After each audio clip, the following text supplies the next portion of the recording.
Alexandre, o Grande. A verdadeira história do maior conquistador da antiguidade. Alexandre III da Macedônia, mais conhecido como Alexandre, o Grande, foi um dos personagens mais influentes do mundo antigo. Ele ascendeu ao trono macedônio aos 20 anos de idade e, em pouco mais de uma década de reinado, criou um império colossal, estendendo-se da Grécia e Egito até as margens do rio Indo, no noroeste da Índia. Sua vida se desenrolou no turbulento século IV a.C., período marcado por conflitos entre os antigos gregos e pela queda do Império Persa Aquemênida. Filho do rei Filipe II da Macedônia e da rainha Olimpíada do Épiro, Alexandre cresceu em um ambiente de conquistas militares e intrigas políticas. Desde cedo, demonstrou talento excepcional para a liderança e a guerra, vindo a ser educado pelo famoso filósofo grego Aristóteles, que lhe serviu de tutor dos 13 aos 16 anos de idade. A combinação de uma sólida formação intelectual com treinamento marcial rigoroso forjou sua mente estratégica e sua ambição sem limites. Capítulo 1. Ascendência, educação e primeiros feitos. A Macedônia era, no século IV a.C., um reino localizado ao norte das cidades-estado gregas, com território montanhoso e reputação semi-bárbara aos olhos dos gregos do sul. Sob o reinado enérgico do rei Filipe II, 382-336 a.C., pai de Alexandre, a Macedônia passou por uma transformação profunda. Filipe reorganizou o exército macedônio, introduzindo a famosa falange macedônica, infantaria armada com longas lanças chamadas sarissas, de aproximadamente 5 a 6 metros, e reforçou a cavalaria de elite, conhecida como os companheiros. Com essas inovações militares e muita astúcia política, Filipe II conquistou a hegemonia sobre a Grécia, derrotando numa só batalha uma coligação das principais cidades gregas. Essa vitória ocorreu na Batalha de Queroneia, em 338 a.C., na qual o jovem Alexandre, então com apenas 18 anos, teve participação destacada. Colocado pelo pai no comando da cavalaria do flanco esquerdo, Alexandre demonstrou bravura e tino militar, ao romper as linhas inimigas, contribuindo decisivamente para a vitória macedônica. De acordo com relatos posteriores, foi em Queroneia que Alexandre ajudou a aniquilar o famoso Bando Sagrado de Tebas, uma unidade de elite formada por pares de amantes tebanos que lutavam até a morte, evidenciando já ali sua determinação feroz em batalha. Após Queroneia, Filipe II consolidou seu controle sobre a Grécia através da Liga de Corinto, uma aliança forçada entre os gregos sob liderança macedônica.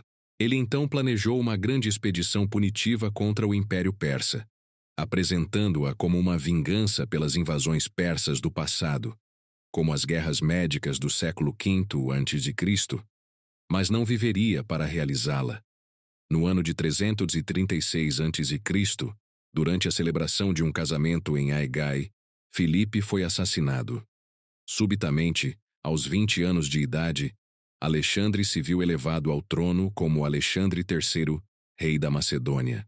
Alexandre rapidamente consolidou sua posição, reprimindo revoltas internas e punindo severamente Tebas em 335 a.C., assegurando assim o controle macedônio sobre a Grécia. Com a estabilidade garantida, ele pôde focar no grande objetivo herdado de seu pai: enfrentar o Império Persa. Capítulo 2. A travessia para a Ásia e as primeiras vitórias, 334 a.C. Com a Grécia estabilizada e plenamente sob controle macedônico, Alexandre dedicou o inverno entre os anos 335 e 334 a.C. aos preparativos finais da invasão à Ásia Menor. O plano original concebido por seu pai, Filipe II, era realizar uma expedição punitiva contra o Império Persa, visando vingar as incursões persas ocorridas quase um século e meio antes, durante as Guerras Médicas. Entretanto, sob Alexandre, essa campanha assumiu proporções mais ambiciosas. Ele pretendia não apenas retaliar os persas, mas conquistar e absorver seus territórios ao Império Macedônio. Para isso, reuniu meticulosamente um exército imponente e bem organizado. O exército com que Alexandre partiu para o Oriente era um formidável conjunto de tropas macedônicas e gregas, cuidadosamente treinadas e disciplinadas. As forças terrestres totalizavam aproximadamente 35.000 soldados, entre infantaria e cavalaria, além de um contingente adicional de engenheiros, médicos, escribas e especialistas em logística. A infantaria era composta pela poderosa falange macedônica, formada por soldados equipados com as longas lanças chamadas sarissas, e pelos hoplitas gregos, pesadamente blindados com armaduras de bronze e escudos redondos. Complementando essas tropas estavam unidades auxiliares de arqueiros e tropas leves. O ponto forte do exército de Alexandre era, contudo, sua cavalaria, especialmente os companheiros, a cavalaria de elite macedônica liderada pessoalmente pelo jovem rei. A frota naval macedônica, apesar de ser relativamente modesta comparada à poderosa esquadra persa, possuía cerca de 160 navios. Ainda assim, Alexandre decidiu avançar por terra, confiando que seu exército terrestre era suficientemente superior para desferir golpes decisivos rapidamente, antes que os persas pudessem reagir plenamente. A estratégia era audaciosa e envolvia cruzar rapidamente para a Ásia Menor através do Estreito do Helesponto, atual Estreito de Dardanelos, estabelecendo uma base sólida em território inimigo, onde o exército poderia receber suprimentos e reforços com segurança. No início da primavera de 334 a.C., Alexandre deixou a Macedônia, confiando a regência ao general Antípatro. Sua marcha inicial o levou até Sestos, uma cidade situada na margem europeia do estreito.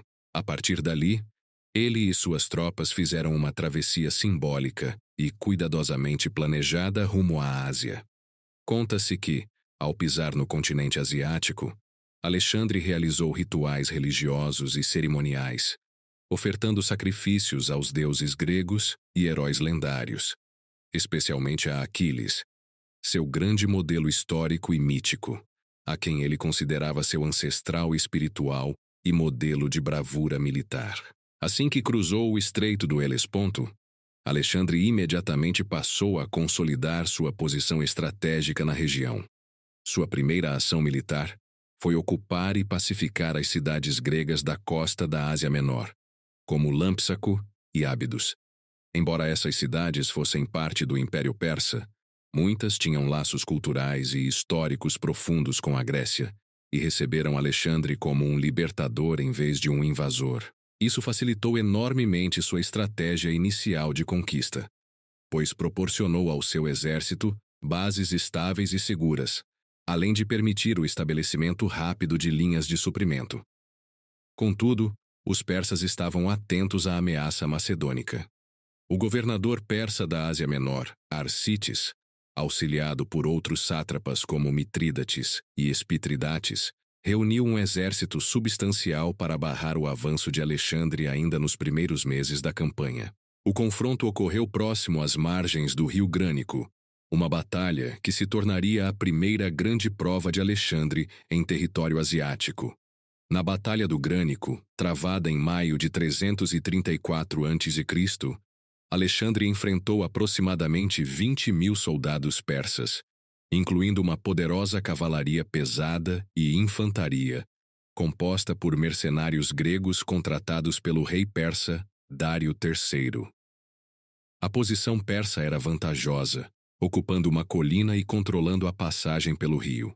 Alexandre ordenou um ataque frontal e decisivo, liderando pessoalmente a carga da cavalaria de elite macedônica. Apesar da feroz resistência persa, o jovem rei demonstrou audácia extraordinária ao cruzar o rio e abrir caminho diretamente através das fileiras inimigas. Uma ação que, segundo fontes antigas, quase lhe custou a vida.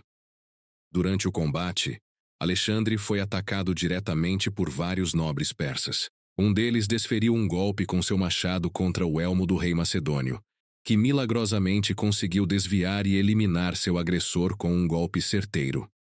Esse episódio, registrado pelos historiadores antigos como Plutarco e Arriano, demonstrou tanto a bravura quanto a vulnerabilidade do jovem conquistador.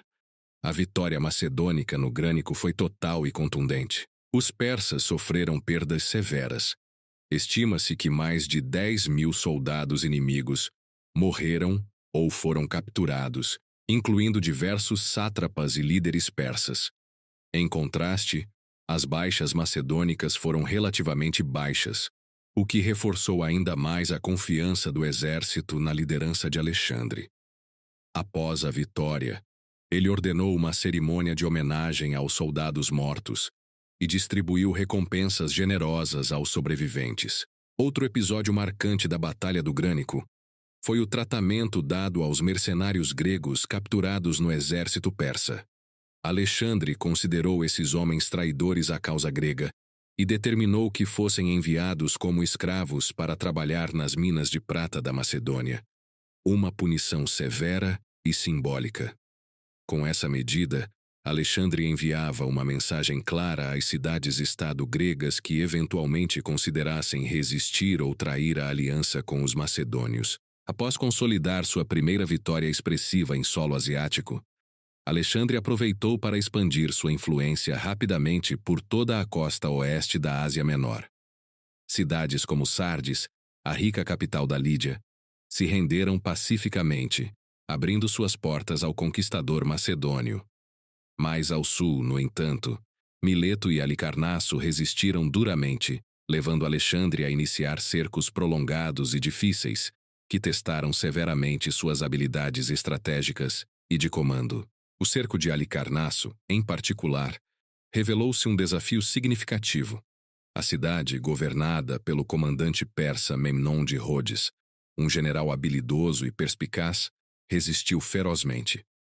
Alexandre, porém, persistiu e acabou conquistando a cidade após intensos confrontos que causaram enormes baixas em ambos os lados. Memnon, por fim, retirou-se para uma posição defensiva nas ilhas vizinhas, onde planejou reorganizar a resistência persa por mar, em conjunto com a frota imperial. Com esses avanços e desafios, Alexandre fechava o primeiro ano de campanha com grandes vitórias e um forte domínio inicial na Ásia Menor. Porém, estava claro para ele que esta era apenas a primeira etapa. À sua frente estava o poderoso coração do Império Persa, governado por Dário III, que agora percebia claramente a dimensão da ameaça macedônica. Os próximos capítulos desta narrativa detalharão as batalhas épicas e as campanhas audaciosas que levaram Alexandre até as portas do próprio Império Persa, redefinindo as fronteiras do mundo antigo. Capítulo 3. A conquista da Ásia Menor e a campanha em direção à Síria, 333 a.C.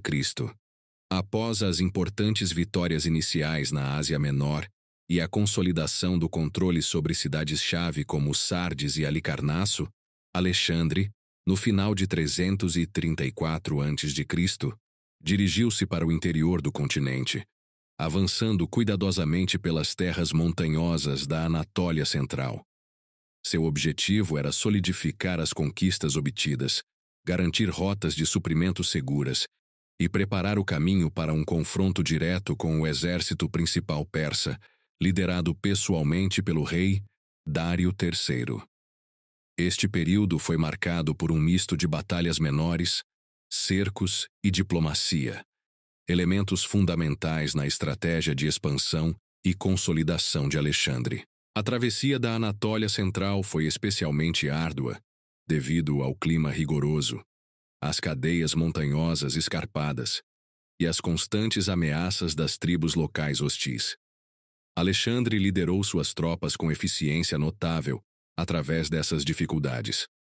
Um de seus primeiros desafios nesse período foi a tomada da Frígia, região central da Ásia Menor, que era famosa na antiguidade por sua riqueza agrícola e pela presença da cidade lendária de Górdio. Ao alcançar Górdio, Alexandre se deparou com um dos episódios mais emblemáticos e simbólicos da sua jornada: o famoso Nó Górdio. Segundo uma antiga tradição, um intrincado nó feito pelo rei Górdio estava amarrado ao carro sagrado do deus Sabásio, no templo local. Dizia a lenda que quem conseguisse desfazer o nó estaria destinado a governar toda a Ásia. Alexandre, diante desse desafio, mostrou sua característica resolução pragmática. As fontes antigas relatam duas versões. Na primeira e mais conhecida, Alexandre simplesmente cortou o nó com um golpe da sua espada. Na outra versão, ele encontrou uma maneira inteligente de desfazê-lo puxando a cavilha que o mantinha preso. Independentemente da verdade histórica exata, o ato foi altamente simbólico e contribuiu enormemente para a reputação quase mítica de Alexandre entre suas tropas e seus seguidores. Esse episódio ocorreu na primavera de 333 a.C. Após garantir o controle da Frígia, Alexandre avançou em direção ao sul, entrando na Cilícia, uma região costeira estratégica do Mediterrâneo Oriental. O território ciliciano tinha extrema importância, pois oferecia passagens vitais entre as montanhas da Anatólia e a planície da Síria, além de servir como ponto crucial para o abastecimento de tropas e estabelecimento de bases militares. Ao se aproximar da cidade de Tarso, Alexandre enfrentou novamente dificuldades relacionadas às condições climáticas e sanitárias. Ele próprio adoeceu gravemente ao banhar-se nas águas geladas do rio Cídno, que cortava a cidade. O episódio ficou conhecido pela narrativa detalhada deixada pelos cronistas antigos, destacando a determinação do jovem rei em continuar a campanha mesmo diante de sérios riscos pessoais. Recuperado, Alexandre consolidou rapidamente o controle sobre a Cilícia, antes de receber a notícia esperada há muito tempo. O rei persa Dário III havia reunido um exército colossal, estimado pelos historiadores antigos entre 100 e 200 mil homens, e estava marchando diretamente contra ele. O objetivo claro do rei persa era esmagar definitivamente a ameaça macedônica antes que Alexandre pudesse penetrar ainda mais profundamente em território imperial. Esse avanço do exército persa em direção à costa mediterrânea criaria o cenário para um dos confrontos mais famosos da história antiga, a Batalha de Isso.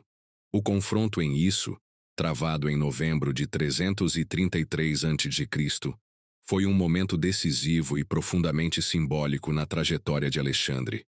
Ambos os exércitos, macedônio e persa, se encontraram numa estreita faixa costeira, limitada pelo mar de um lado e pelas montanhas do outro, próxima ao rio Pínaro. Essa localização foi favorável aos macedônios, cujo exército menor conseguia operar com maior eficácia num espaço restrito. Alexandre, percebendo rapidamente a vantagem tática oferecida pela geografia, montou suas forças cuidadosamente. Posicionou a falange macedônica no centro, com unidades de cavalaria, incluindo seus lendários companheiros, dispostas nos flancos. Dário III, apesar de comandar um exército numericamente superior, estava numa posição vulnerável. As tropas persas, principalmente a numerosa infantaria, não conseguiram aproveitar plenamente sua superioridade devido ao terreno limitado e acabaram se comprimindo, gerando desordem em suas fileiras. No início do combate, a cavalaria macedônica, comandada pessoalmente por Alexandre, atacou decisivamente o flanco esquerdo persa, rompendo rapidamente as linhas adversárias e ameaçando diretamente a posição de Dário. O rei persa, vendo-se exposto e percebendo a iminência da derrota, decidiu abandonar o campo de batalha, fugindo precipitadamente em sua carruagem. Com a fuga do rei persa, o exército imperial perdeu rapidamente sua coesão e foi derrotado de forma esmagadora pelos macedônios.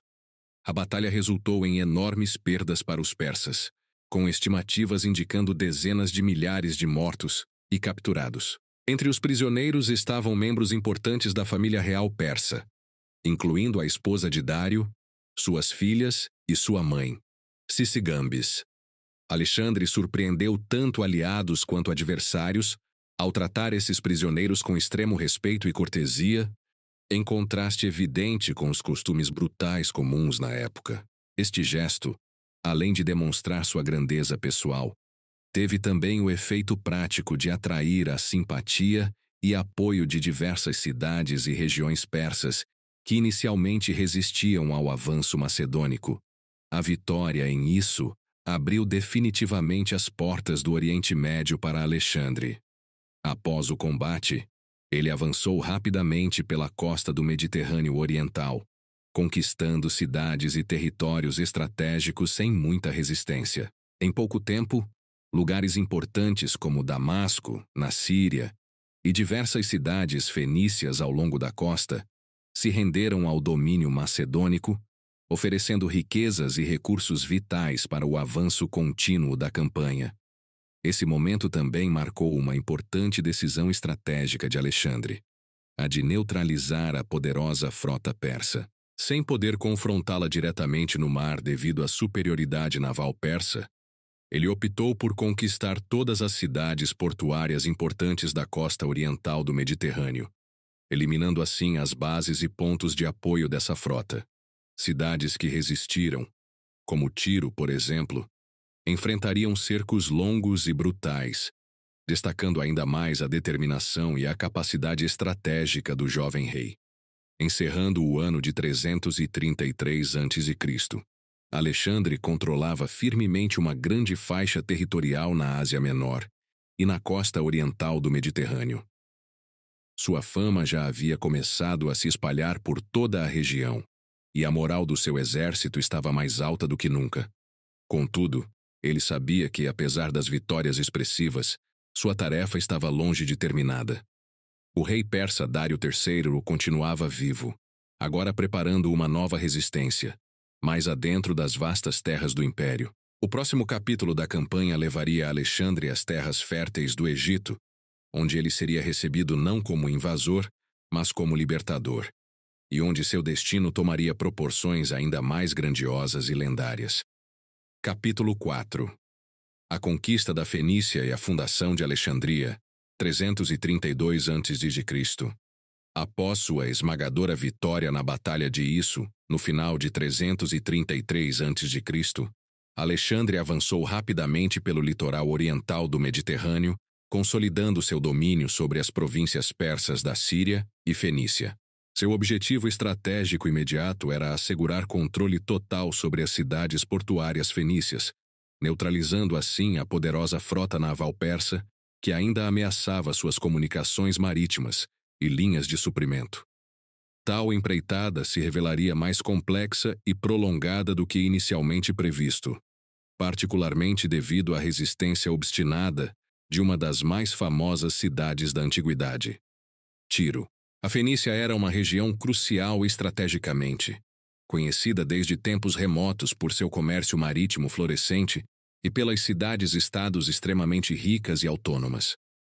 Os fenícios eram mestres da navegação e construtores dos melhores navios da época, o que tornava a posse desses territórios essencial para a segurança e expansão das conquistas macedônicas. Inicialmente, diversas cidades fenícias optaram por se render pacificamente a Alexandre, preferindo preservar seus privilégios comerciais a se envolver num conflito desgastante contra uma potência militar em ascensão. Cidades como Biblos e Sidom rapidamente se submeteram ao domínio macedônico, oferecendo apoio logístico e naval às suas forças. No entanto, Tiro se destacou como um obstáculo formidável. Situada estrategicamente numa ilha rochosa, a cerca de 1 quilômetro da costa, a cidade era uma fortaleza virtualmente inexpugnável. Além disso, Tiro detinha uma frota poderosa e bem equipada, capaz de desafiar qualquer tentativa de cerco marítimo. Quando Alexandre chegou diante das muralhas da cidade, no início de 332 a.C., só tentou inicialmente negociar uma rendição pacífica, solicitando apenas permissão para fazer sacrifícios no templo local dedicado ao deus fenício Melkart, identificado pelos gregos como Heracles, figura mitológica de grande significado pessoal para Alexandre. Entretanto, As autoridades de Tiro recusaram firmemente o pedido, percebendo-o corretamente como um pretexto sutil para tomar controle militar da cidade. Diante da negativa, Alexandre iniciou imediatamente o cerco mais complexo e difícil de toda a sua campanha, até então. Sem uma frota adequada inicialmente, ele ordenou a construção de um grande mole, ou estrada elevada, ligando o continente à ilha de Tiro. A execução dessa obra monumental foi extremamente desafiadora, já que os fenícios usaram todos os meios para interromper sua construção. Ataques constantes, incêndios provocados por barcos incendiários e sabotagens. Centenas de soldados macedônios foram mortos ou feridos durante essas operações iniciais. Reconhecendo a necessidade urgente de dominar o mar, Alexandre enviou emissários às cidades aliadas recém-conquistadas, como Sidom e Chipre, requisitando reforços navais para a campanha. Em resposta, uma frota considerável foi montada rapidamente, permitindo ao rei macedônio lançar uma série de ataques coordenados, terrestres e marítimos, contra as defesas fenícias. Com essa nova capacidade naval, Alexandre conseguiu repelir os ataques fenícios às obras do mole, intensificando o cerco dia após dia. Após 7 meses de batalha contínua, caracterizados por combates ferozes e desgaste extremo de ambos os lados, os macedônios finalmente romperam as muralhas de Tiro em julho de 332 a.C. Uma vez dentro da cidade, a resistência se tornou ainda mais feroz, com combates sangrentos ocorrendo rua por rua, casa por casa. As tropas macedônias, frustradas pela longa resistência e perdas sofridas durante o cerco, deram vazão a represálias violentas. Estima-se que cerca de 8.000 tirianos foram mortos em combate direto, enquanto outros 30.000 habitantes foram vendidos como escravos. Apenas um número muito reduzido de cidadãos proeminentes recebeu clemência, em geral ligados ao sacerdócio ou a posições diplomáticas especiais. A conquista de Tiro marcou um ponto de virada importante na estratégia naval de Alexandre. Com essa vitória difícil e decisiva, ele eliminou completamente o último grande centro naval que ainda podia apoiar a resistência persa no Mediterrâneo Oriental. Isso assegurou um controle macedônico praticamente absoluto sobre as rotas marítimas da região, enfraquecendo drasticamente a frota persa e garantindo comunicações seguras entre suas bases na Europa e as novas conquistas asiáticas. Após o triunfo em Tiro, Alexandre seguiu rapidamente para o sul, direcionando suas tropas à região da Palestina. Em seu caminho estava outra cidade importante, Gaza. Assim como Tiro, Gaza recusou submeter-se pacificamente ao domínio macedônico, confiando em suas sólidas fortificações e na esperança de auxílio persa. O comandante persa em Gaza, Batis, conhecido por sua bravura e determinação, organizou uma defesa feroz, resistindo por cerca de 2 meses ao cerco macedônico. Alexandre, entretanto, repetiu a mesma combinação implacável de ataques coordenados e persistentes, usando torres de cerco, túneis e catapultas para enfraquecer as muralhas da cidade. Após várias semanas de batalhas sangrentas, as forças macedônias finalmente conseguiram romper as defesas da cidade. Assim como havia acontecido em Tiro, a punição imposta por Alexandre foi severa. Gaza foi praticamente destruída, com milhares de cidadãos mortos ou escravizados. O comandante persa Batis foi capturado e executado de maneira brutal, amarrado atrás de uma carruagem e arrastado vivo até a morte. Uma punição simbólica inspirada pelo tratamento que Aquiles dera a Heitor no épico homérico da Ilíada. Após as sangrentas vitórias em Tiro e Gaza, Alexandre avançou para o Egito, que era uma das províncias mais importantes e ricas do Império Persa, além de ser uma região cultural e estrategicamente valiosa. Ao contrário do que ocorrera na Fenícia, sua chegada ao Egito no final de 332 a.C. foi vista pela população local e pelas elites religiosas como uma libertação da opressão persa. A administração persa no Egito havia sido marcada por imposições pesadas e desrespeito às tradições locais, tornando Alexandre uma figura bem-vinda. Sua presença foi saudada com entusiasmo, e ele foi rapidamente proclamado faraó pelos sacerdotes egípcios. Um dos episódios mais marcantes dessa passagem pelo Egito foi a fundação de uma nova cidade na costa mediterrânea, Alexandria, no delta do rio Nilo. Alexandre escolheu pessoalmente o local e acompanhou de perto o projeto inicial, que seria posteriormente ampliado para se tornar um dos maiores centros urbanos e culturais do mundo antigo. Alexandria foi cuidadosamente planejada, com largas avenidas e um porto magnífico que se tornaria o maior e mais importante do Mediterrâneo nos séculos seguintes. Após estabelecer Alexandria, Alexandre empreendeu uma importante jornada espiritual ao oásis de Siuá, no interior do deserto da Líbia, onde consultou o famoso oráculo de Amon, um deus identificado pelos gregos com Zeus. Ali, segundo relatos antigos, Alexandre teria recebido uma profecia que o reconhecia não apenas como faraó legítimo do Egito, mas também como filho divino de Zeus Amon. Esse reconhecimento divino reforçou ainda mais sua autoridade e prestígio, tanto entre suas tropas quanto nas regiões conquistadas. Encerrando esse período de importantes conquistas, Alexandre preparava-se para avançar novamente rumo ao coração do Império Persa, enfrentando agora um inimigo reorganizado e pronto para o confronto decisivo. Dário III, que havia reunido novamente um imenso exército, determinado a defender suas terras em mais uma batalha grandiosa que mudaria definitivamente o curso da história antiga. Capítulo 5. A conquista do Egito e a jornada espiritual, 332-331 a.C.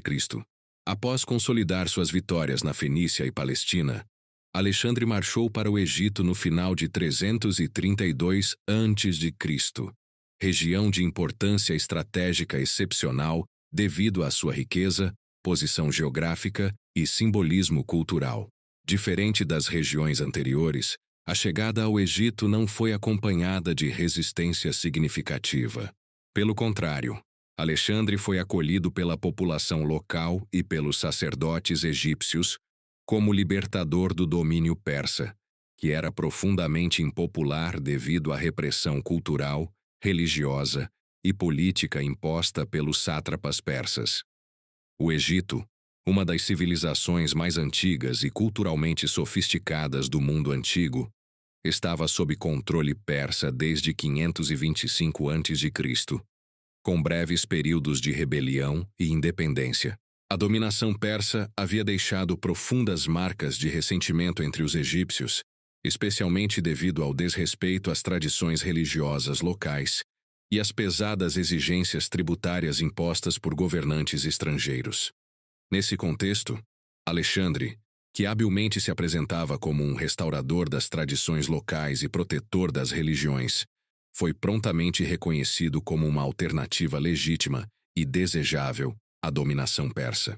Ao entrar na cidade de Pelúsio, porta oriental do Egito, Alexandre foi recebido com honras reais pelos sacerdotes egípcios, que tradicionalmente possuíam grande influência política e religiosa no país.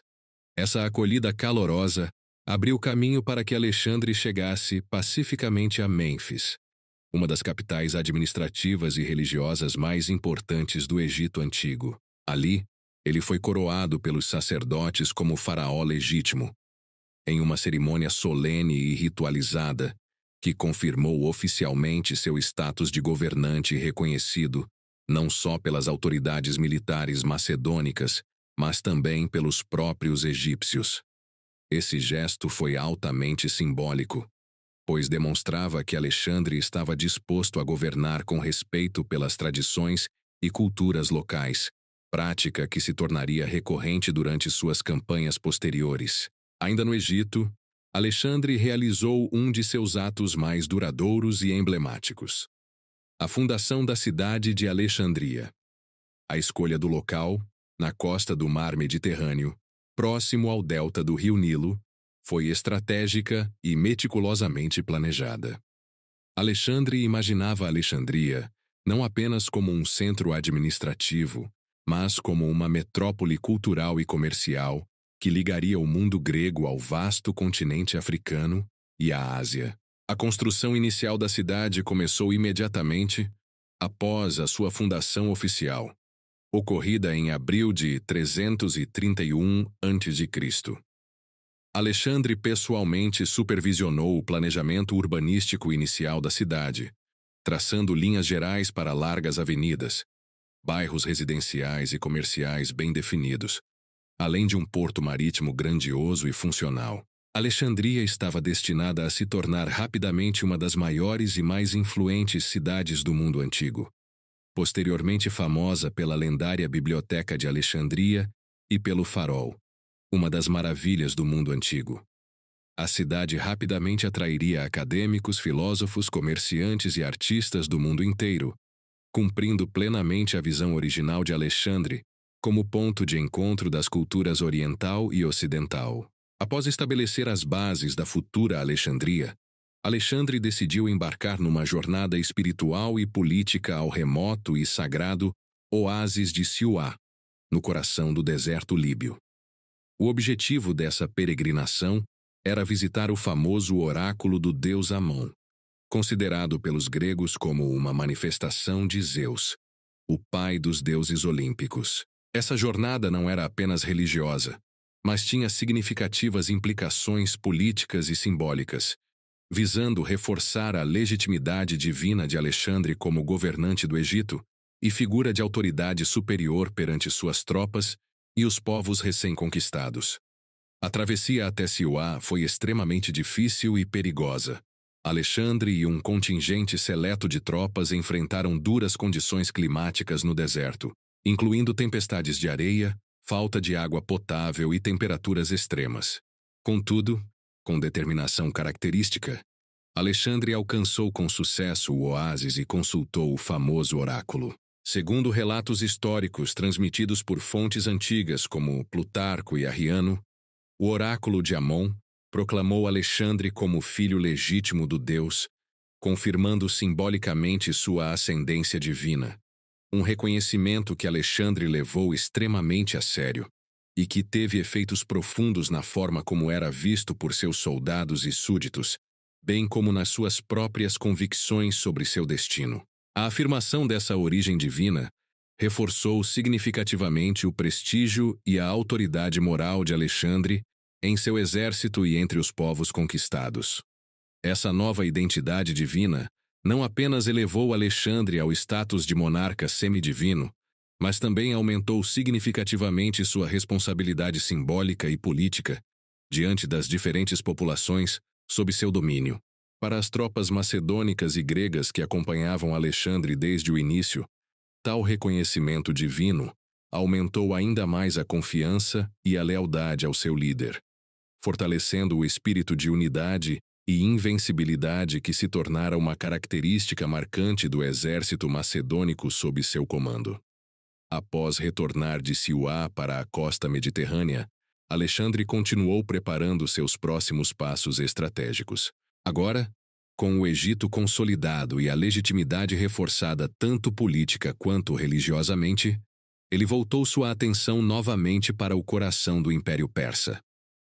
Nesse período, as comunicações de Dário III chegavam frequentemente ao acampamento macedônico, oferecendo tratados de paz que concederiam a Alexandre vastas áreas já conquistadas e grandes quantidades de riquezas, em troca do fim das hostilidades e da libertação dos membros da família real persa capturados em Isso.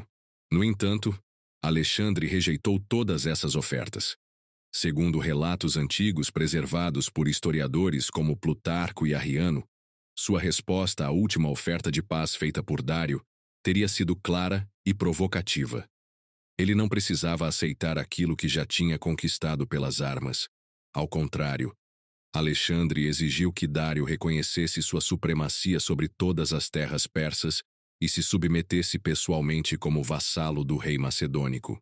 Essa postura radical deixou claro ao rei persa que Alexandre não estava interessado apenas em concessões territoriais ou riquezas materiais, mas desejava uma vitória total e absoluta sobre o império mais poderoso da época. No início do outono de 331 a.C., Alexandre deixou o Egito, atravessando novamente a Palestina e Síria para se reunir com suas tropas no vale do rio Eufrates, nas proximidades da Mesopotâmia. Sua decisão era definitiva. Ele avançaria rapidamente para confrontar Dário III em um embate decisivo pelo controle absoluto sobre o Império Persa. Dário, percebendo que a guerra não poderia mais ser evitada, estava organizando o maior exército persa já reunido até então, mobilizando todos os recursos disponíveis para enfrentar o jovem conquistador macedônico em um último e desesperado confronto. Ambos os lados estavam conscientes da gravidade e importância histórica dessa batalha iminente.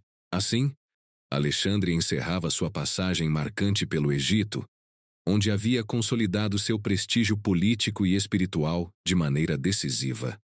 À sua frente estava agora o maior desafio militar de sua vida até então, uma batalha que determinaria o futuro do Império Persa e que entraria para a história como uma das mais famosas e decisivas de todos os tempos. A Batalha de Gaugamela. Capítulo 6. A Batalha de Gaugamela e a Queda do Império Persa. 331 a.C. Após consolidar seu domínio sobre o Egito e assegurar a legitimidade de seu reinado, com sua proclamada ascendência divina pelo oráculo de Amon, Alexandre decidiu que era chegada a hora do confronto definitivo contra o rei persa Dário III. Ao longo de 331 a.C., ele avançou com seu exército para o coração do Império Persa, marchando decididamente em direção à Mesopotâmia, região onde Dário havia reunido suas forças mais numerosas e formidáveis para um último embate decisivo. Sabendo que o destino do império estava em jogo, Dário mobilizou recursos extraordinários para enfrentar Alexandre. Combinando todas as forças militares à sua disposição, o rei persa reuniu um exército gigantesco, estimado pelos cronistas antigos em mais de 200.000 soldados, incluindo cavalaria pesada, arqueiros, carruagens de guerra equipadas com lâminas afiadas e contingentes de tropas recrutadas de todas as províncias do vasto império. Alexandre, por sua vez, avançava com cerca de 47.000 soldados, compostos principalmente pela altamente treinada infantaria da falange macedônica e pela cavalaria dos companheiros, que já haviam demonstrado repetidamente sua eficácia em combate. O local escolhido para o confronto foi a planície de Gaugamela, situada no atual Iraque, próximo à moderna cidade de Mosul. A região oferecia condições favoráveis aos persas, permitindo-lhes utilizar plenamente sua vantagem numérica e mobilidade, especialmente a força devastadora das carruagens de guerra. Dário também havia ordenado previamente a preparação do terreno para favorecer suas forças, nivelando grandes áreas e retirando obstáculos que poderiam dificultar a movimentação das carruagens persas. Ao chegar às proximidades de Gaugamela no início de outubro de 331 a.C., Alexandre cuidadosamente analisou o terreno e o exército inimigo, demonstrando uma meticulosidade estratégica notável.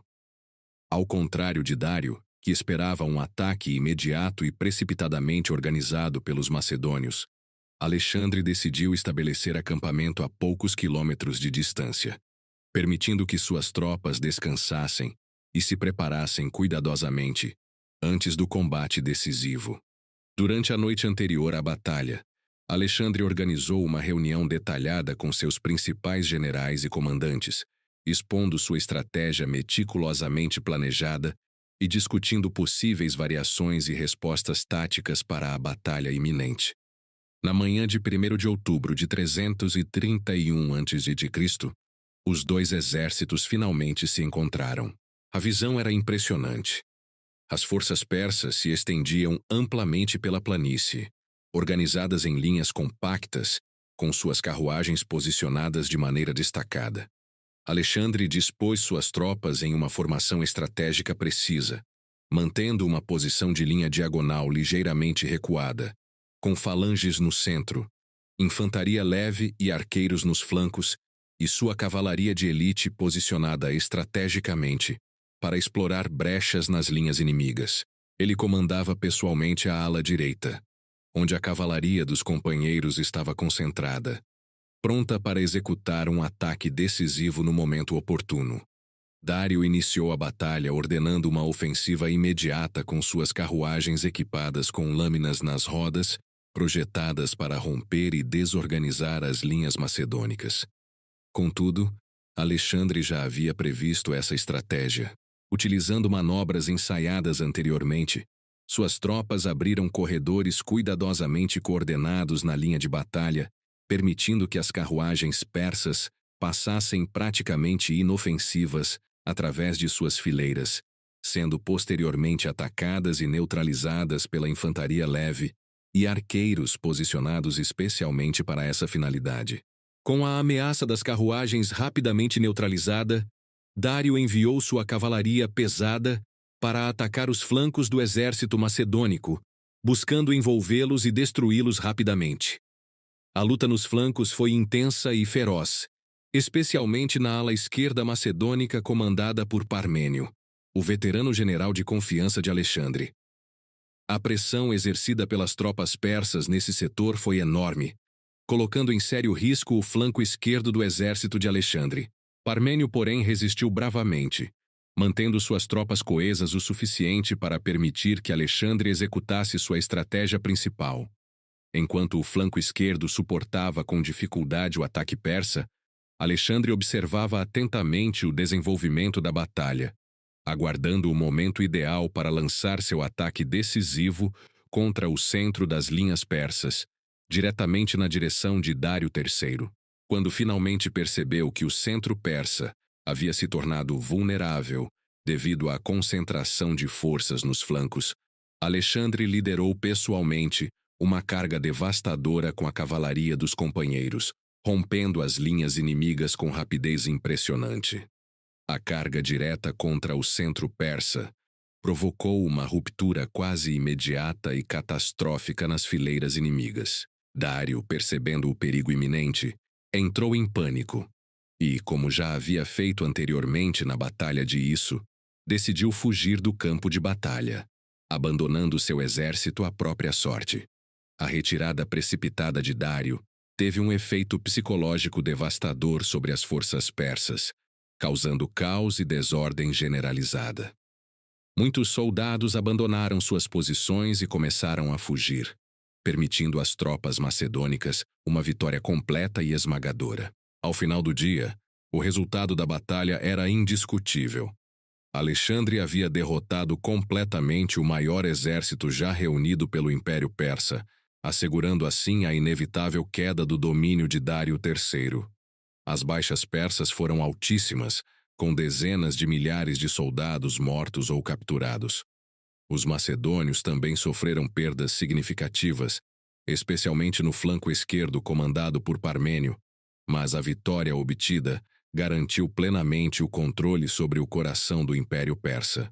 Nos dias seguintes à batalha, Alexandre avançou rapidamente pela Mesopotâmia, conquistando cidades importantes como Babilônia e Susa, que se renderam pacificamente, impressionadas pela magnitude da vitória macedônica e desejosas de evitar o mesmo destino das cidades que haviam resistido anteriormente.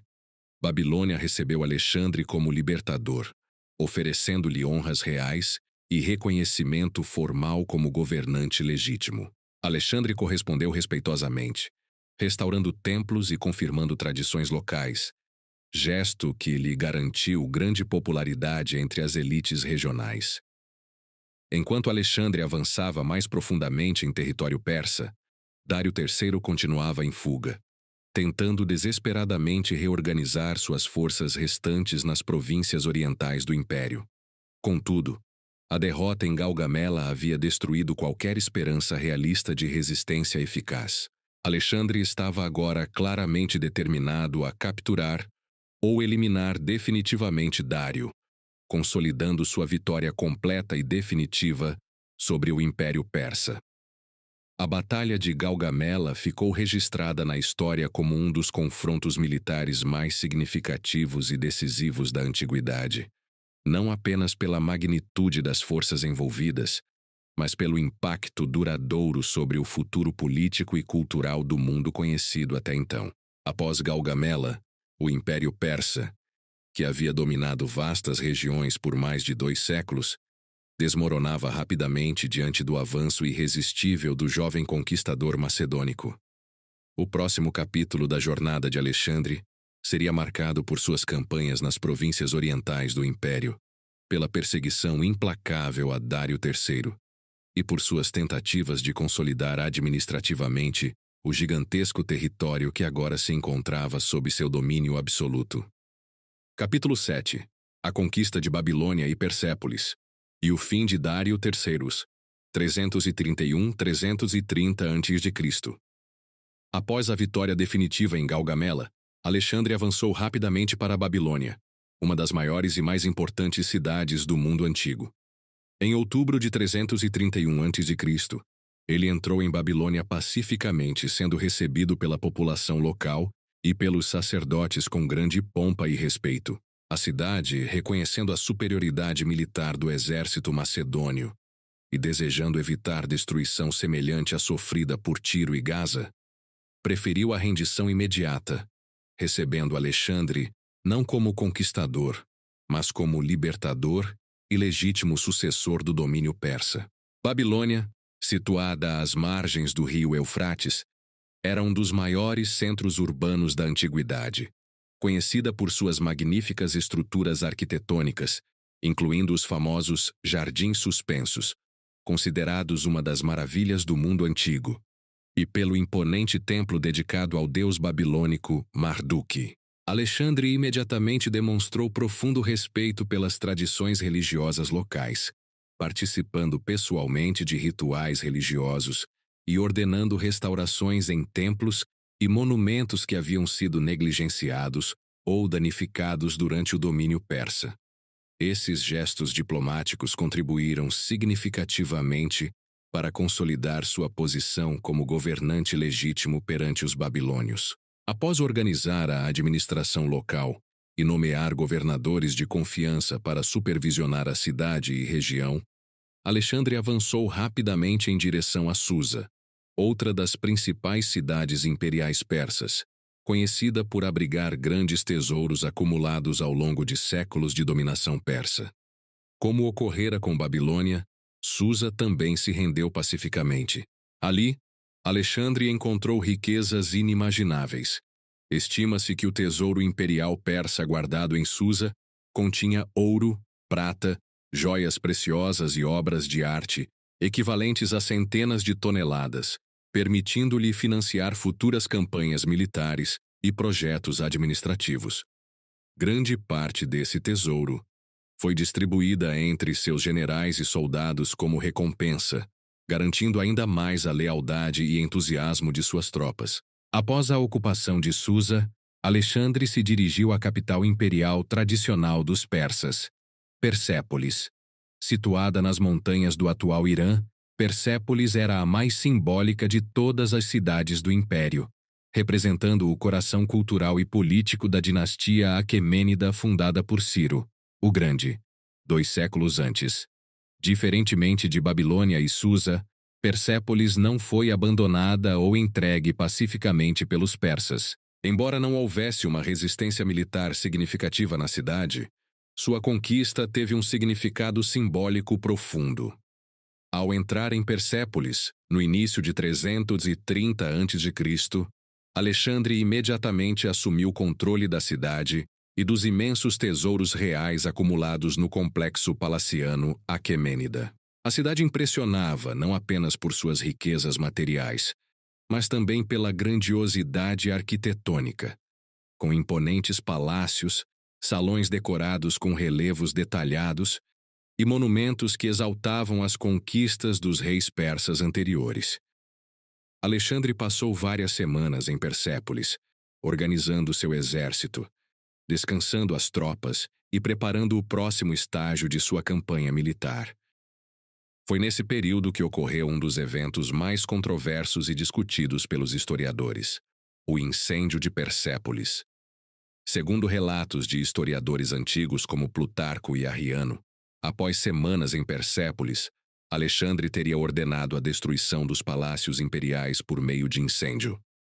O motivo exato dessa decisão permanece incerto e objeto de debates. Alguns sugerem que o incêndio teria sido um ato simbólico de vingança pelas destruições causadas pelos persas na Grécia durante as Guerras Médicas, mais de um século antes, especialmente pela destruição da Acrópole de Atenas em 480 a.C. Outras fontes especulam que o incêndio poderia ter sido motivado por influência de álcool durante uma celebração ou mesmo um ato deliberado para demonstrar poder absoluto aos súditos persas. Seja qual for a motivação exata, a destruição parcial de Persépolis marcou simbolicamente o fim definitivo da supremacia imperial persa, confirmando plenamente o domínio absoluto de Alexandre sobre as principais províncias do império. Enquanto isso, Dário III, agora fugitivo e desesperado, tentava inutilmente reagrupar suas forças nas regiões orientais do império, principalmente na Média e posteriormente na Bactriana. Contudo, sem exército significativo e perdendo apoio político rapidamente, Dário viu sua situação se tornar cada vez mais precária. Vários nobres persas começaram a abandonar o rei, buscando garantir suas próprias posições sob o novo domínio macedônico. Determinado a capturar Dário e encerrar de vez qualquer possibilidade de resistência organizada, Alexandre perseguiu-o implacavelmente através das províncias orientais do império, atravessando regiões difíceis, montanhosas e desérticas, com uma velocidade surpreendente. A perseguição culminou na região da Média, onde Dário, abandonado e traído por seus próprios oficiais, foi capturado e assassinado por Besso, um de seus sátrapas mais próximos e comandante militar, em julho de 330 a.C. A morte de Dário III representou simbolicamente o fim oficial do Império Persa Aquemênida. Alexandre, ao encontrar o corpo do rei persa abandonado à beira de uma estrada, demonstrou respeito surpreendente pelo adversário derrotado, cobrindo o corpo com seu manto real e ordenando que Dário fosse sepultado com todas as honras reais persas. Tal gesto impressionou profundamente os persas, conquistando respeito adicional para Alexandre e facilitando sua aceitação por parte das elites locais. Com a morte de Dário, Alexandre podia agora proclamar-se não apenas conquistador, mas legítimo sucessor dos reis persas, adotando oficialmente títulos e vestimentas da tradição imperial persa. Contudo, ainda restavam desafios importantes. Besso, o sátrapa que assassinara Dário, havia fugido para a Bactriana, atual Afeganistão, declarando-se agora Artaxerxes V, sucessor legítimo do Império Persa. Alexandre imediatamente percebeu a necessidade de eliminar essa ameaça rapidamente para evitar novas resistências no Oriente. Antes de partir para enfrentar Besso na Bactriana, Alexandre decidiu consolidar sua posição administrativa no coração das antigas terras persas. Nomeou sátrapas macedônios e persas de confiança para as províncias-chave, introduziu reformas administrativas e militares e incentivou a integração entre soldados macedônios e populações locais, visando assegurar um governo estável e sustentável. Em meados de 330 a.C., e com o Império Persa formalmente conquistado e administrativamente sob controle, Alexandre iniciou a segunda fase decisiva de sua campanha oriental, preparando-se para enfrentar rebeldes e consolidar definitivamente sua supremacia nas vastas regiões da Ásia Central e nas fronteiras indianas. A próxima fase da campanha de Alexandre seria marcada por batalhas duras e prolongadas, enfrentando resistência feroz em terrenos difíceis, iniciando um capítulo completamente novo e desafiador em sua extraordinária trajetória histórica. Capítulo 8. A campanha na Bactriana e Sogdiana, e a captura de Besso, 330-329 a.C. Após a morte de Dário III, em julho de 330 a.C., Alexandre se viu diante de um novo desafio: consolidar o domínio macedônico nas regiões orientais do antigo Império Persa, especialmente nas províncias da Bactriana e Sogdiana, territórios montanhosos e difíceis de controlar, localizados nas atuais regiões do Afeganistão, Uzbequistão e Tadjiquistão. Essas regiões eram conhecidas por seu terreno hostil, marcado por montanhas imponentes, desertos áridos, vales férteis isolados, além de tribos locais extremamente independentes e resistentes à dominação estrangeira. Alexandre sabia que, para garantir o domínio absoluto sobre o imenso território persa, seria necessário subjugar essas regiões remotas, onde Besso, o sátrapa da Bactriana responsável pela traição e assassinato de Dário, se proclamara o novo rei persa, assumindo o nome real de Artaxerxes V. Besso buscava legitimidade política e apoio militar entre as tribos da região, explorando ressentimentos locais contra a conquista macedônica. Compreendendo a gravidade dessa ameaça, Alexandre decidiu agir rapidamente. Reorganizou suas tropas, selecionando soldados experientes e preparados para enfrentar condições extremas e batalhas prolongadas em regiões de difícil acesso. O exército macedônico avançou em direção à Bactriana, no final de 330 a.C., penetrando profundamente nas montanhas da Ásia Central. A marcha foi extremamente árdua. Alexandre e seu exército enfrentaram condições climáticas extremas, alternando entre frio intenso nas montanhas e calor escaldante nos vales. Durante essa travessia inicial, vários soldados sucumbiram devido ao frio intenso, doenças e escassez de suprimentos. Ainda assim, a disciplina e resistência extraordinária do exército macedônico, combinada à determinação obsessiva de Alexandre em capturar Besso, permitiram que avançassem profundamente pelo território bactriano, onde enfrentaram resistência contínua e feroz das tribos locais. Ao perceber a rápida aproximação de Alexandre, Besso evitou enfrentá-lo diretamente em batalha aberta, preferindo usar táticas de guerrilha e sabotagem, recuando cada vez mais profundamente em direção à Sogdiana. Alexandre respondeu a essa estratégia insurgente com uma combinação de operações rápidas, cerco a fortalezas estratégicas e um esforço constante para conquistar o apoio das populações locais através da negociação, diplomacia e, quando necessário, violência exemplar para desestimular futuras rebeliões. Ao longo do ano de 329 a.C., Alexandre realizou uma série de campanhas meticulosamente planejadas, conquistando progressivamente as principais fortalezas e cidades da região. Uma das mais importantes dessas operações foi a captura da cidade de Bactria, atual Balkh, capital da província bactriana e importante centro administrativo e comercial da região. A conquista de Bactria representou um duro golpe para a resistência de Besso, pois a cidade era um símbolo político significativo e centro vital de abastecimento e recrutamento para suas tropas. Com Bactria sob controle, Alexandre marchou rapidamente em direção à Sogdiana, onde Besso havia estabelecido seu último grande reduto. O cerco à fortaleza de Sogdiana foi um dos episódios mais difíceis dessa campanha, exigindo semanas de combates ferozes e operações complexas de cerco, incluindo a utilização intensiva de catapultas, torres móveis e rampas de assalto. Após intensa resistência, os defensores da fortaleza foram finalmente derrotados ou forçados à rendição. À medida que a resistência organizada de Besso começava a desmoronar, vários de seus principais aliados e oficiais decidiram traí-lo, percebendo que a vitória macedônica era inevitável. Em um dramático episódio de traição política, Besso foi capturado por seus próprios comandantes e entregue diretamente a Alexandre, numa tentativa desesperada desses oficiais de garantir o perdão e o favor do conquistador macedônico. Alexandre, no entanto, não concedeu clemência a Besso.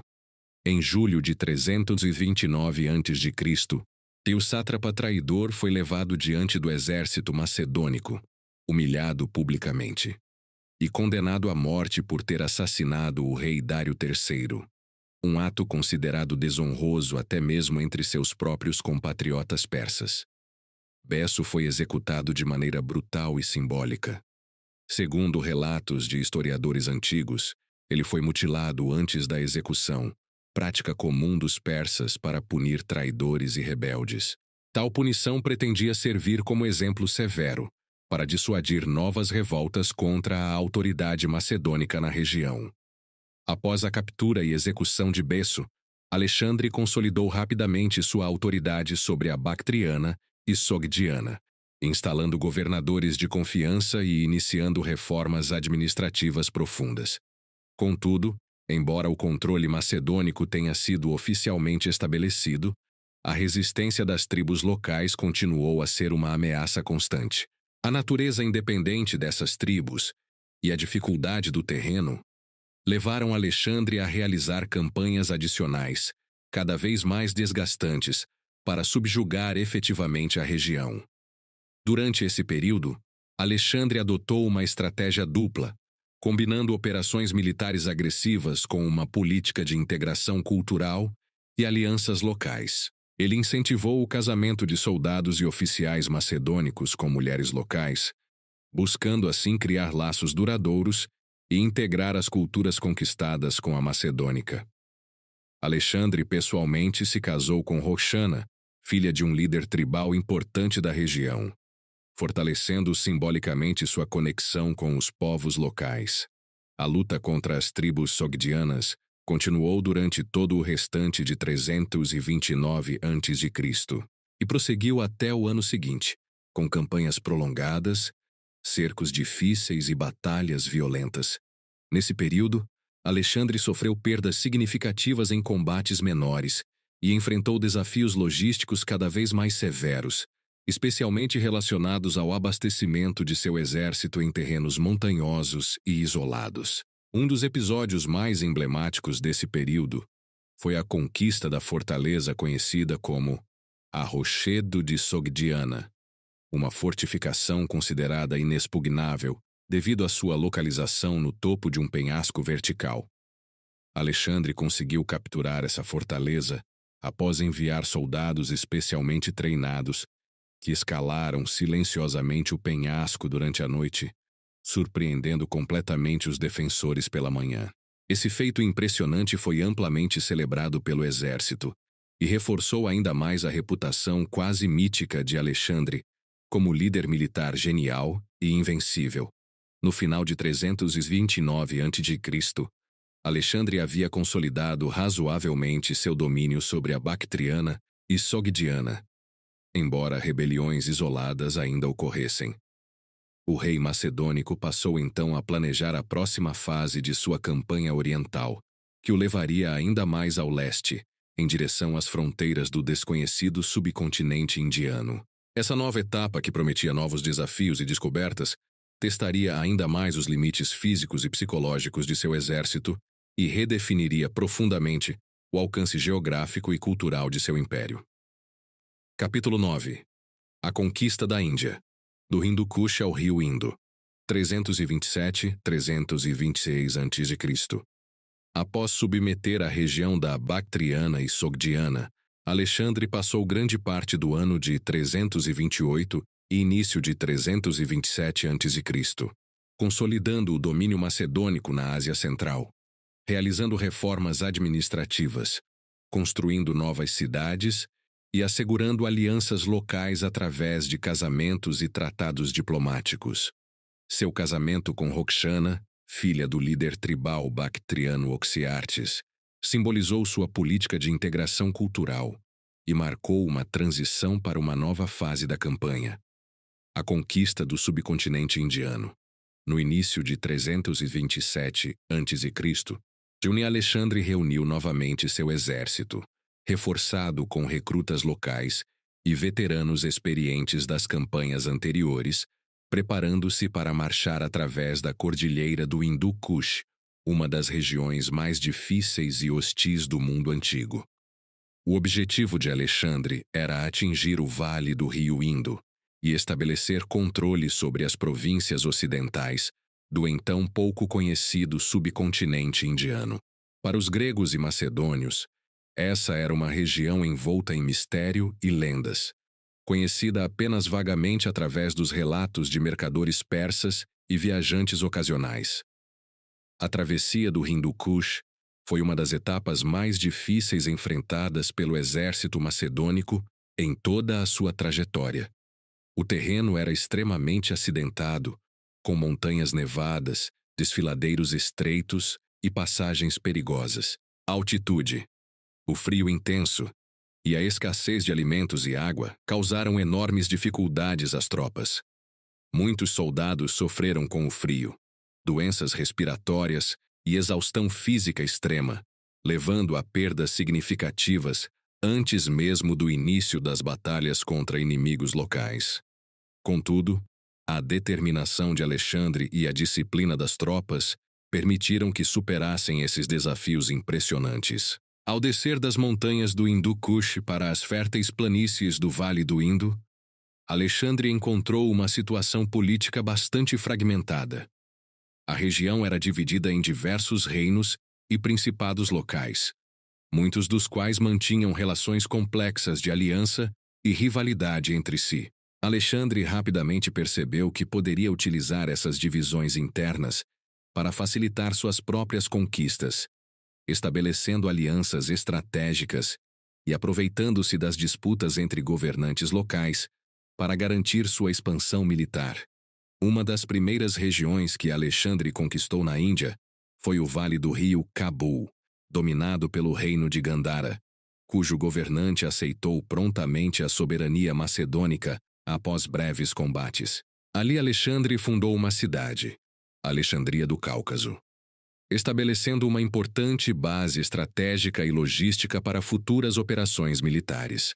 Em seguida, avançou para Taxila, um dos principais centros urbanos e culturais do norte da Índia, situado próximo ao rio Indo. O rei de Taxila, Ônfis, optou pela submissão pacífica a Alexandre, oferecendo-lhe presentes luxuosos, provisões abundantes e apoio militar contra rivais locais. Ônfis percebeu rapidamente as vantagens estratégicas de se aliar a Alexandre contra seus inimigos tradicionais, especialmente o poderoso rei Poros, governante do reino vizinho situado além do rio Hidáspes, atual Gelum. Poros era conhecido por sua coragem, poder militar significativo e especialmente por seu uso impressionante de elefantes de guerra, animais desconhecidos para os soldados macedônios até então. Sabendo que o confronto era inevitável, Alexandre preparou meticulosamente seu exército para enfrentar essa nova e assustadora arma de guerra. Ele estudou cuidadosamente as táticas militares dos indianos, treinou suas tropas para enfrentar elefantes e planejou estratégias específicas para neutralizar essa ameaça inédita. A batalha decisiva ocorreu às margens do rio Hidáspes, em maio de 326 a.C., num dos confrontos mais difíceis e emblemáticos da carreira militar de Alexandre. A travessia do rio sob condições adversas, numa noite tempestuosa, revelou a genialidade estratégica do rei macedônico, que conseguiu surpreender o exército indiano comandado por Poros, apesar da forte vigilância montada pelo adversário. Ao amanhecer, os dois exércitos se encontraram numa batalha épica. Os elefantes indianos inicialmente causaram grande confusão e perdas significativas entre as linhas macedônicas. Contudo, Alexandre havia preparado suas tropas cuidadosamente, instruindo-as a atacar os elefantes pelos flancos e a utilizar lanças e flechas específicas para assustar e neutralizar os animais. Lentamente, os macedônios conseguiram controlar a ameaça representada pelos elefantes, voltando suas atenções para a infantaria e cavalaria indianas. Poros lutou corajosamente, liderando pessoalmente suas tropas até ser gravemente ferido e capturado. Quando finalmente levado diante de Alexandre, o rei macedônico teria perguntado a Poros como desejava ser tratado. A resposta de Poros ficou famosa pela dignidade e bravura demonstradas. Como um rei deve tratar outro rei. Impressionado pela coragem e nobreza do adversário derrotado, Alexandre decidiu não apenas poupar a vida de Poros, mas também restaurá-lo como governante, agora sob autoridade macedônica. Esse gesto político estratégico ajudou Alexandre a conquistar rapidamente o respeito e a lealdade das elites locais, facilitando futuras conquistas e administração das províncias indianas. Após a vitória sobre Poros, Alexandre continuou avançando para leste através do território indiano, conquistando diversas cidades e pequenos reinos ao longo do caminho. Porém, o avanço tornou-se cada vez mais difícil à medida que seu exército se aproximava do rio Ífase, atual rio Beas. Ali, em meados de 326 a.C., o exército macedônico, exausto após anos contínuos de combates, sofrendo com o clima tropical quente e úmido, doenças endêmicas, chuvas torrenciais e temendo as notícias sobre os poderosos reinos indianos situados mais adiante, recusou-se a continuar avançando. Alexandre inicialmente tentou persuadir suas tropas a continuar avançando, destacando as riquezas e glórias adicionais que poderiam ser obtidas. No entanto, pela primeira vez em sua carreira militar, enfrentou resistência aberta e intransponível de seus próprios soldados. Diante desse cenário, Alexandre finalmente percebeu que havia atingido o limite realista de suas conquistas no Oriente. Em um discurso emocionado e cuidadosamente encenado, Alexandre decidiu respeitar a vontade de suas tropas, anunciando o fim das conquistas orientais. Para marcar o ponto mais extremo de suas conquistas no leste, ergueu uma série de monumentos e altares comemorativos no rio Ífase, simbolizando o alcance máximo de seu império. A partir daquele momento, Alexandre reorganizou suas forças para uma longa e difícil jornada de retorno, através do rio Indo, em direção ao oeste. O percurso escolhido era diferente daquele realizado durante a ida, levando-os através de territórios desconhecidos, batalhas contínuas com tribos locais e enfrentando as duras condições ambientais da região. Essa fase final da campanha indiana marcou uma mudança definitiva na trajetória histórica de Alexandre e em seus planos de expansão territorial. Embora tivesse conquistado regiões vastas e estabelecido controle sobre territórios que nenhum outro rei ocidental jamais havia sequer visto, Alexandre finalmente reconheceu as limitações práticas e humanas de sua ambição imperial. A campanha na Índia não apenas representou o ápice territorial de suas conquistas, mas também marcou o início de um longo e difícil retorno que testaria ainda mais a resistência física e psicológica de seu exército e a estabilidade política do vasto império que havia criado. Capítulo 10. A longa e difícil marcha de retorno, 326-325 a.C. Após a decisão de interromper sua marcha para o leste no rio Ífase, Alexandre enfrentou um dos momentos mais críticos e emocionalmente desafiadores de toda a sua jornada. Pela primeira vez, o rei macedônio precisou reconhecer publicamente que até mesmo sua ambição tinha limites naturais impostos pela resistência física e moral de seus soldados. Ainda assim, decidido a fazer dessa retirada algo mais do que uma simples volta, Alexandre planejou cuidadosamente o percurso de retorno, explorando regiões inexploradas e estabelecendo novos postos estratégicos ao longo do caminho. O retorno iniciou-se no segundo semestre de 326 a.C., e Alexandre decidiu seguir uma rota diferente da que havia percorrido ao avançar, optando pelo vale do rio Indo, em direção ao sul, até chegar ao Mar da Arábia, atual Oceano Índico. Essa decisão estratégica tinha como objetivo consolidar ainda mais o domínio macedônico sobre as regiões conquistadas e, principalmente, abrir novas rotas comerciais e marítimas para conectar as extremidades orientais de seu vasto império às regiões ocidentais já estabelecidas. Durante a marcha pelo Vale do Indo, O exército macedônico enfrentou resistência contínua e feroz de tribos locais.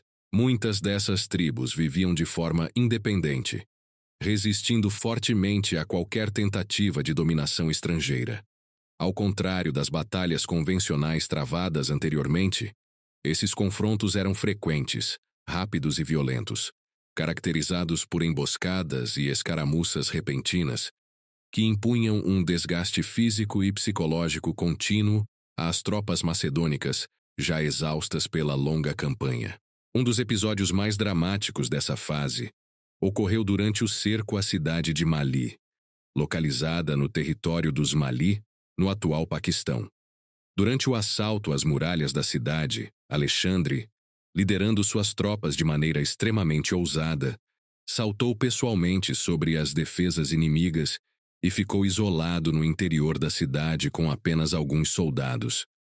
Na luta feroz que se seguiu, Alexandre foi gravemente ferido por uma flecha que perfurou seu pulmão. Acreditando que seu rei estivesse à beira da morte, seus soldados, desesperados, lançaram um ataque furioso e desesperado, conseguindo invadir rapidamente a cidade, resgatar Alexandre e levá-lo em segurança para tratamento médico urgente. A gravidade do ferimento de Alexandre gerou grande ansiedade em suas tropas. Durante dias, seu estado permaneceu crítico, com rumores circulando rapidamente entre os soldados, sugerindo que seu líder poderia estar morrendo ou já teria morrido. Quando Alexandre finalmente se recuperou, sua presença revitalizou significativamente a moral das tropas, mas também revelou como o exército havia se tornado profundamente dependente de sua liderança pessoal, e o quanto sua ausência poderia colocar em risco a coesão interna das forças macedônicas. Após sua recuperação, Alexandre decidiu seguir viagem em direção ao delta do rio Indo, estabelecendo diversas fortalezas estratégicas ao longo do caminho. Ele ordenou a construção de cidades fortificadas, assentamentos militares e portos fluviais, buscando assegurar um controle estável e permanente sobre a região, e preparar o terreno para futuras rotas comerciais marítimas que conectariam diretamente o Oriente ao Mediterrâneo através do Golfo Pérsico. Chegando finalmente ao delta do Indo em meados de 325 a.C., Alexandre enfrentou o desafio logístico de organizar uma grande frota marítima para explorar e estabelecer conexões marítimas ao longo da costa desconhecida do Mar da Arábia. Para comandar essa expedição naval, Alexandre escolheu o general Nearco, um de seus oficiais de maior confiança e experiência marítima, instruindo-o a navegar pela costa até o Golfo Pérsico, registrando cuidadosamente os portos e possíveis locais estratégicos ao longo da rota.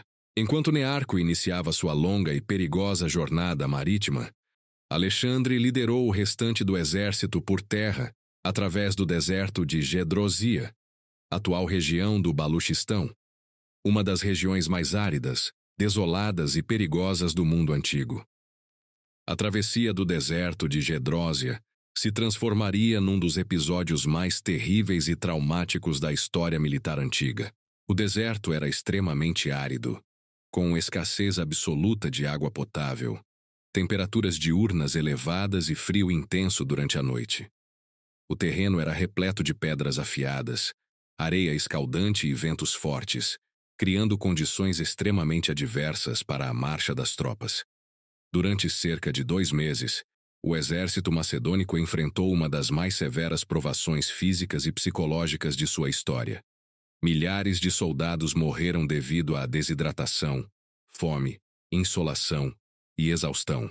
A falta de suprimentos e alimentos frescos forçou as tropas a consumir animais mortos, plantas desconhecidas e até mesmo equipamentos de couro fervidos, na tentativa desesperada de sobreviver.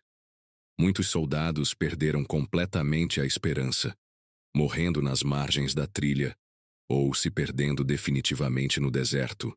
Alexandre, porém, recusou-se a abandonar seus soldados durante essa marcha desesperadora. Ele compartilhou pessoalmente todas as dificuldades enfrentadas por suas tropas, demonstrando solidariedade e liderança constante. ajudando a manter alguma coesão no exército, mesmo diante das condições mais terríveis.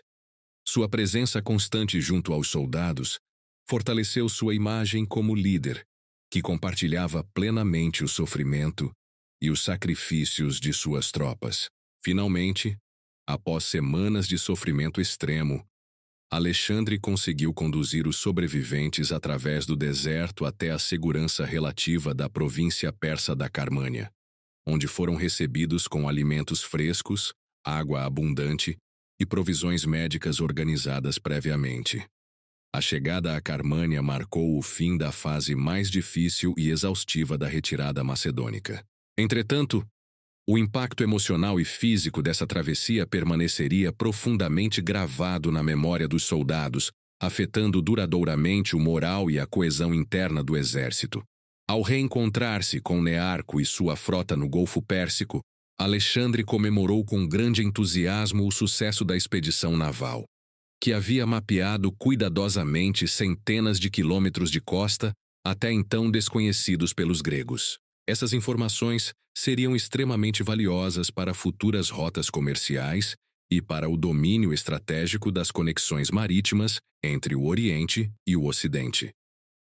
No final de 325 a.C., Alexandre conduziu suas tropas restantes em direção às regiões centrais do antigo Império Persa, especialmente Babilônia e Susa, buscando estabilizar administrativamente seu vasto império após anos de campanhas contínuas. Esse retorno, entretanto, seria marcado por novos desafios administrativos e políticos internos, à medida que Alexandre buscava consolidar definitivamente suas conquistas, ao mesmo tempo que enfrentava tensões crescentes entre soldados veteranos exaustos, oficiais descontentes e as demandas administrativas de um império sem precedentes na história antiga. Capítulo 11. Consolidação e tensões no Império, 324 a.C. Após a difícil jornada através do deserto de Gedrosia e o reencontro com a frota de Nearco no Golfo Pérsico, Alexandre finalmente chegou à província da Carmânia no início de 324 a.C. Esse período representava um momento crucial na trajetória do jovem rei macedônico, que precisava urgentemente estabilizar seu vasto império, reestruturar administrativamente os territórios conquistados e lidar com crescentes tensões internas que começavam a ameaçar seriamente a unidade de seu exército e a estabilidade política de seu domínio. Alexandre iniciou esse processo promovendo uma celebração grandiosa em Carmânia, destinada a recuperar a moral do exército após as terríveis experiências anteriores. Esse evento foi cuidadosamente planejado e organizado como uma festa triunfal, um festival que imitava os antigos rituais persas, numa tentativa explícita de unificar simbolicamente as culturas conquistadas e os vencedores macedônicos. Durante semanas, soldados e oficiais participaram de festas, jogos e espetáculos, numa demonstração de generosidade do rei, com distribuição abundante de presentes, alimentos e recompensas materiais. Após as comemorações, Alexandre seguiu para a cidade de Susa, centro administrativo e econômico de grande importância, no coração do Império Persa conquistado. Ali, tomou medidas ainda mais decisivas para integrar culturalmente seu império, organizando um dos eventos mais simbólicos e controversos de seu reinado: os chamados Casamentos de Susa. Essa iniciativa consistiu na realização simultânea de milhares de casamentos entre soldados e oficiais macedônicos e mulheres persas, num claro esforço para criar uma nova elite governante mista, capaz de assegurar uma estabilidade política duradoura no vasto território sob seu controle. O próprio Alexandre participou ativamente desses eventos, tomando 2 esposas adicionais: Estatira, filha de Dário III, e Parizátide, filha do rei persa Artaxerxes III. Esses casamentos tinham grande significado simbólico e político, confirmando Alexandre não apenas como conquistador, mas também como legítimo sucessor das tradições imperiais persas.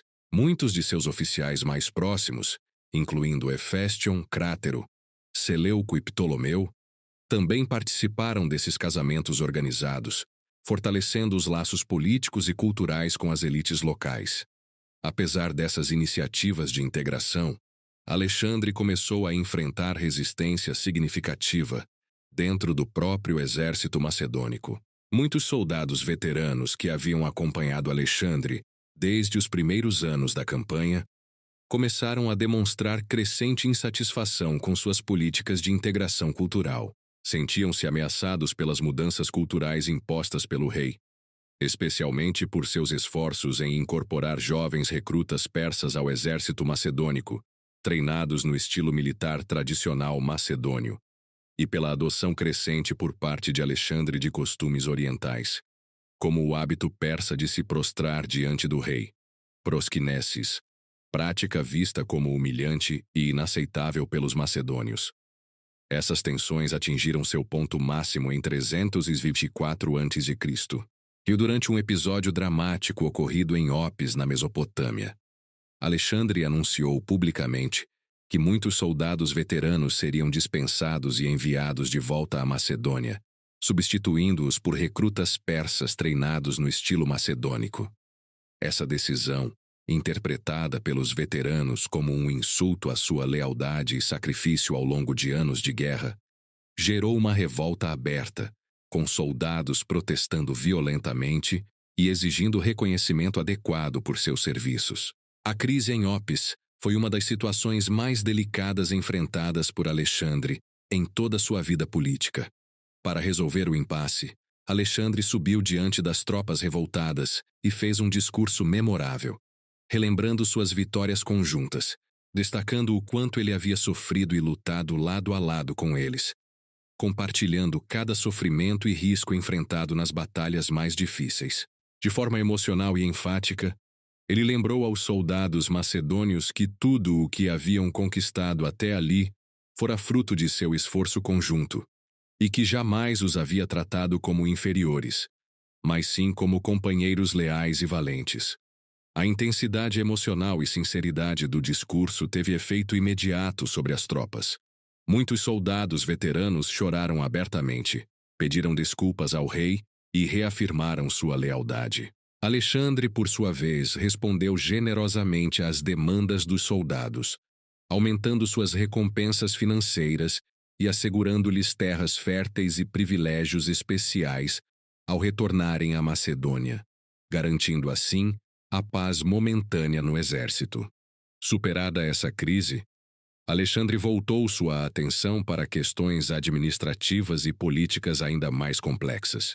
Ele iniciou um ambicioso programa de urbanização e fundação de cidades em territórios conquistados, especialmente nas regiões estratégicas do Oriente, visando criar centros urbanos capazes de assegurar a estabilidade administrativa, facilitar o controle militar e integrar culturalmente o vasto território imperial.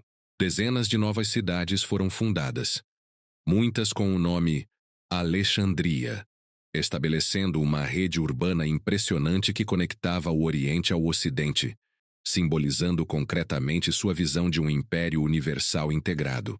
Além disso, Alexandre empreendeu esforços significativos para reestruturar a administração imperial, nomeando governadores macedônios e persas para as principais províncias, criando sistemas de comunicação e infraestrutura eficientes e garantindo o respeito pelas tradições locais, práticas religiosas e culturais de cada região sob seu domínio. Outro episódio significativo em 324 a.C. foi a morte de Hefestion, o melhor amigo e confidente mais próximo de Alexandre, ocorrida em Ecbátana, após uma súbita febre. Alexandre ficou profundamente abalado com a morte de Hefestion, realizando cerimônias fúnebres grandiosas, que demonstraram publicamente seu pesar extremo. Para homenagear seu amigo, Alexandre decretou luto oficial em todo o império e planejou a construção de monumentos impressionantes em sua memória. A morte de Hefestion afetou significativamente o equilíbrio emocional e político de Alexandre, tornando-o mais vulnerável emocionalmente e politicamente instável nos meses seguintes. À medida que o ano de 324 a.C. chegava ao fim, Alexandre começou a planejar novas campanhas militares, agora em direção à Península da Arábia e regiões ocidentais ainda não completamente integradas a seu império. Contudo, os desafios internos crescentes, o cansaço físico e emocional acumulado, e as dificuldades administrativas cada vez mais complexas de governar um império tão vasto, começavam a cobrar um preço alto na saúde e estabilidade do rei macedônico. O ano seguinte, 323 a.C., traria eventos dramáticos e decisivos que encerrariam abruptamente a extraordinária trajetória de Alexandre e lançariam seu império numa crise política profunda e duradoura, moldando definitivamente o destino histórico do mundo antigo. Capítulo 12. Os últimos dias de Alexandre e o fim de uma era. 323 a.C. No início de 323 a.C., Alexandre retornou à Babilônia, escolhendo-a como capital simbólica e administrativa do seu vasto império, já que estava estrategicamente localizada no centro dos territórios conquistados. Babilônia era então uma cidade vibrante e cosmopolita, rica em história, comércio e cultura, simbolizando perfeitamente a visão de Alexandre de integração e unificação entre Oriente e Ocidente. Ao retornar à Babilônia, Alexandre imediatamente planejou grandes projetos e campanhas futuras. Entre seus planos mais ambiciosos estava uma expedição militar para conquistar a Península Arábica, uma região estratégica que permitiria controlar importantes rotas comerciais ligando o Oriente Médio ao Mediterrâneo. Para isso, Alexandre ordenou que fossem preparados milhares de soldados e uma frota naval considerável no Golfo Pérsico. Além disso, ele planejou a construção e reforma de templos, monumentos e palácios na própria Babilônia, reforçando ainda mais a cidade como o epicentro cultural e político de seu império. Porém, durante os primeiros meses de 323 a.C., Alexandre começou a apresentar sinais claros de esgotamento físico e emocional, após anos contínuos de campanhas militares, ferimentos graves sofridos, febres recorrentes e o recente luto pela morte de seu amigo, Hefestion. Além disso, as pressões administrativas constantes e as tensões internas entre seus generais e oficiais exigiam uma atenção permanente, que drenava ainda mais suas energias. Na primavera de 323 a.C., Alexandre organizou uma série de cerimônias religiosas e festivas em Babilônia, comemorando as realizações alcançadas até então e tentando restabelecer sua imagem de vitalidade e autoridade perante as tropas. Durante essas festividades, que envolviam grandes banquetes, consumo excessivo de vinho e eventos públicos extenuantes, Alexandre começou a mostrar sinais claros de debilidade física, possivelmente agravada pelo consumo excessivo de álcool e pela exaustão acumulada de anos anteriores. Segundo registros históricos preservados por autores antigos, como Plutarco, Arriano e Diodoro Sículo, Alexandre começou a sentir febre intensa e dores abdominais em junho de 323 a.C. Inicialmente, os sintomas foram subestimados por seus oficiais e médicos, mas rapidamente seu estado de saúde piorou, evoluindo para uma enfermidade grave que o incapacitou progressivamente. Há debates históricos sobre a causa exata da doença de Alexandre. Alguns estudiosos modernos sugerem malária ou febre tifoide. Outros acreditam que pode ter sido consequência de complicações anteriores, especialmente o ferimento grave sofrido na Índia. Não faltam também teorias conspiratórias sugerindo envenenamento por seus rivais políticos internos, embora não haja provas concretas históricas disso. Durante aproximadamente 10 dias, Alexandre permaneceu acamado em Babilônia, enquanto sua condição se deteriorava rapidamente. Apesar dos esforços dos médicos da corte, que usavam os mais avançados métodos da época, nenhuma melhora foi observada. Ao perceberem que Alexandre estava morrendo, seus generais e oficiais mais próximos começaram a se reunir em torno de seu leito, preocupados com o futuro incerto do vasto império que ele havia construído. Nesse contexto dramático, surgiu uma das histórias mais famosas e controversas associadas à morte de Alexandre. Ao ser questionado por seus generais sobre quem deveria herdar seu império após sua morte, Alexandre teria respondido enigmaticamente: ao mais forte. Essa resposta ambígua gerou grande confusão entre seus oficiais e preparou o terreno para as disputas políticas e militares ferozes que ocorreriam imediatamente após sua morte. Finalmente, no dia 10 ou 11 de junho de 323 a.C., as datas exatas variam segundo as fontes antigas, Alexandre morreu em Babilônia, com apenas 32 anos de idade. Sua morte prematura foi recebida com choque profundo e tristeza genuína por todo o império, especialmente entre os soldados veteranos que o haviam seguido fielmente ao longo das duras campanhas militares que marcaram seu reinado. Após a morte de Alexandre, seus generais iniciaram imediatamente uma disputa feroz pelo controle das diversas partes do vasto império. Sem um herdeiro adulto claramente definido, já que seu filho com Roxana ainda estava para nascer, o império rapidamente mergulhou numa guerra civil prolongada e complexa, conhecida como as Guerras dos Diádocos, sucessores. Generais poderosos como Ptolomeu, Seleuco, Antígono, Lisímaco e Cassandro disputaram violentamente entre si o controle sobre as províncias conquistadas, dividindo progressivamente o império em reinos independentes menores. O corpo de Alexandre tornou-se imediatamente um poderoso símbolo político disputado pelos sucessores. Seu cadáver foi embalsamado cuidadosamente ao estilo egípcio, e Ptolomeu, que assumira o controle do Egito, conseguiu desviá-lo durante o transporte oficial planejado para Macedônia, levando-o para Alexandria, no Egito, onde o corpo foi colocado em um magnífico mausoléu que se tornou local de peregrinação e reverência por séculos. A morte de Alexandre representou o fim abrupto de uma era de conquistas militares sem precedentes na história humana. Seu reinado curto, porém profundamente transformador, redefiniu radicalmente os limites culturais, políticos e econômicos do mundo conhecido. O processo de helenização iniciado por Alexandre influenciaria profundamente o desenvolvimento das culturas grega e oriental por séculos, resultando na difusão ampla da língua, arte, arquitetura, religião e filosofia gregas por vastas regiões do Oriente Médio e da Ásia. Apesar de seu império unificado ter durado muito pouco após sua morte, o legado histórico e cultural de Alexandre mostrou-se incrivelmente duradouro. As novas cidades que fundou, especialmente Alexandria no Egito, se tornaram centros vibrantes de cultura, comércio e conhecimento, preservando e expandindo significativamente a influência grega pelo Oriente Médio, norte da África e Ásia Central.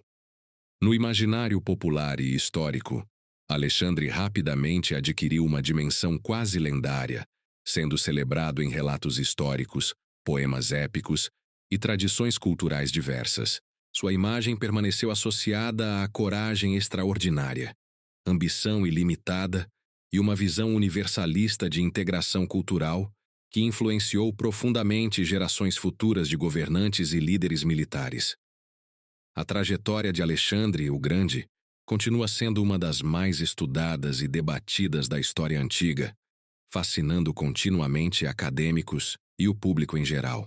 Sua vida curta, intensa e excepcional marcou profundamente a história humana, redefinindo as fronteiras culturais e políticas do mundo antigo e lançando sementes duradouras para transformações futuras no Oriente e Ocidente.